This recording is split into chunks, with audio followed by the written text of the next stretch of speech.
है। आज सागरत पंचायत अंचल कदवा के सागरत पंचायत में माननीय मुखिया जी के अध्यक्षता में ग्राम सभा का आयोजन किया गया था। ग्राम सभा रखने का मुख्य उद्देश्य ये था कि बिहार विशेष सर्वेक्षण जो सरकार की महत्वाकांक्षी योजना में से एक है, वो अब हम लोग सागरत पंचायत के सभी मौजा में सर्वे का कार्य शुरू कर रहे हैं। इसके उपलक्ष्य में हम लोग ग्राम सभा का आयोजन किए थे। रैयतों की बहुत ही उत्सुकता थी, रैयती बहुत भारी संख्या में उपस्थित हुए और हम लोग सर्वेक्षण के बारे में सभी जानकारी उनसे साझा किए थे। जैसे कि हम लोग रैयत के समक्ष प्रपत्र 2 सर्वप्रथम प्रपत्र 2 स्वघोषणा भर के जमा करने के बारे में बताए थे, जिसमें बताए थे कि स्वघोषणा के साथ रैयत लोगों को कौन सा दस्तावेज संलग्न करना है।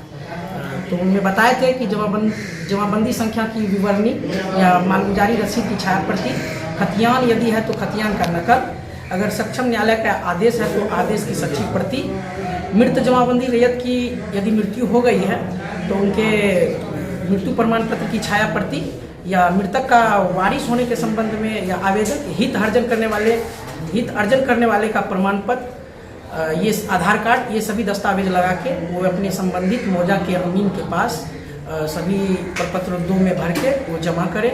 उसके बाद अमीन साहब किस्तवार कार्य के लिए हर एक प्लॉट का वेरिफिकेशन करेंगे। वेरिफिकेशन होने के उपरांत उनका खाता, खेसरा, रकबा, चौहद्दी सभी दर्ज करेंगे और खानापुरी प्रक्रम होगा, जिनमें दस्तावेज रैयत से लेकर खानापुरी प्रक्रम होने के बाद उनको लैंड पार्सल मैप प्रपत्र 7 में उनको दिया जाएगा। उनमें वो चेक करेंगे, यदि उनका नाम में, पिता के नाम में, चौहद्दी में, खाता, खेसरा, रकबा किसी प्रकार की कोई त्रुटि पाई जाती है तो प्रपत्र 8 में दावा आपत्ति कर सकते हैं। यदि कोई रैयत प्रपत्र 8 में दावा आपत्ति नहीं कर पाए हैं तो प्रपत्र 12 प्रारूप प्रकाश होने के उपरांत प्रपत्र 14 में वो दावा आपत्ति कर सकते हैं।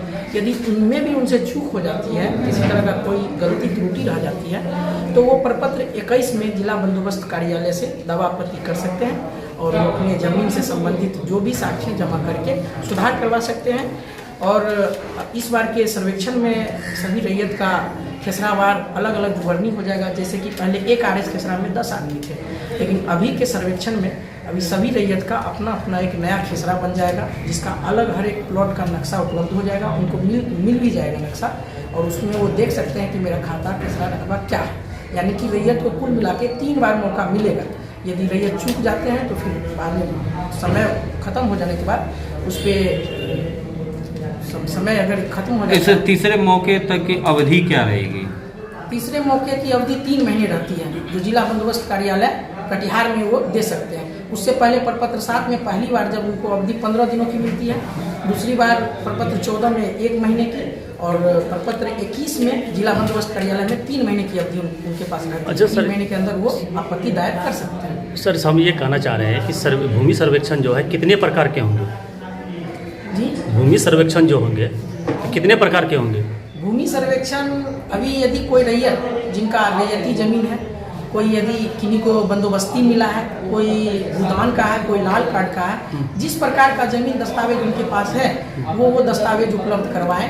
इससे क्या होगा, रैयती है तो रैयती जो सरकार के हित में जमीन रखने वाले हैं, वो सरकार के जमीन को भी हम लोग बायफरगट अलग कर देंगे।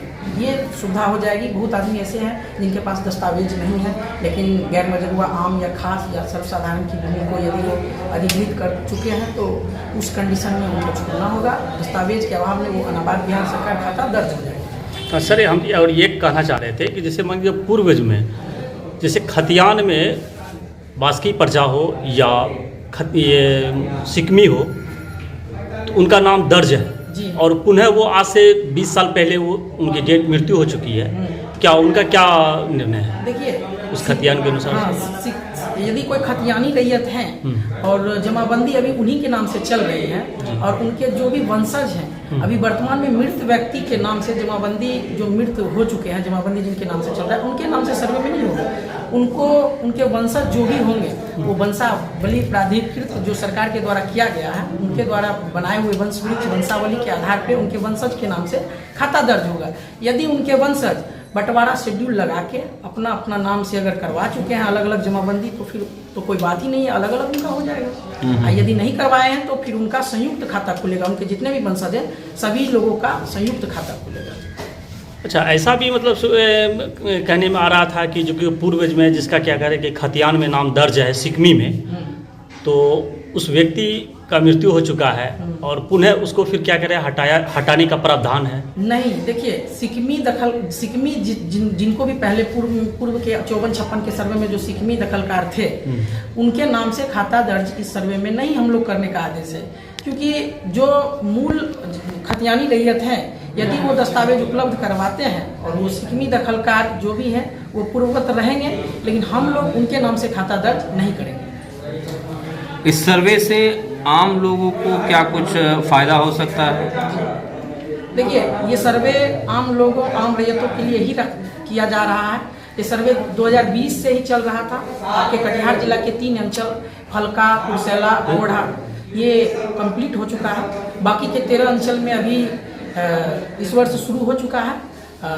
भारी संख्या में हमारे स्टाफ आए हैं, सभी मौजा के अलग अलग अमीन साहब हैं। तो अभी यदि रैयत अभी अपने अपने प्लॉट का अलग अलग दस्तावेज उपलब्ध करवा देते हैं तो उनको फ़ायदा ये है कि उनको घर बैठे उनके घर पे आके हम उनके पंचायत में आके उनके मौजा में आके करवा रहे हैं। यदि वो नहीं करवा पाते हैं तो फिर आने वाले समय में उनको हाई कोर्ट का दरवाज़ा भी खटखटाना पड़ सकता है। इसलिए रैयत से हम लोग अपील करते हैं जितना ज़्यादा से ज़्यादा हो सके बढ़ चढ़ के हिस्सा ले सर्वेक्षण में। यहाँ के जनप्रतिनिधि बहुत सहयोगी हैं, बहुत सहयोग कर रहे हैं। इसी तरह से आगे भी सहयोग की हम लोग उम्मीद करते हैं और यहाँ के जो भी आम रैयत हैं उनसे भी बहुत सहयोग की उम्मीद करते हैं। सर्वे में पुराने रसीद को अपडेट करने की आवश्यकता हो सकती है क्या? जी, देखिए, करंट रसीद, अद्यतन रसीद 5 साल पुराना रसीद लेके आते हैं और पिछले वर्ष यदि वो ज़मीन को विक्रय कर चुके हैं तो फिर वो तो बाद में समस्या खड़ी हो जाएगी। इसलिए अद्यतन रसीद यदि देते हैं, करंट रसीद देते हैं तो वो ज़्यादा बेटर है।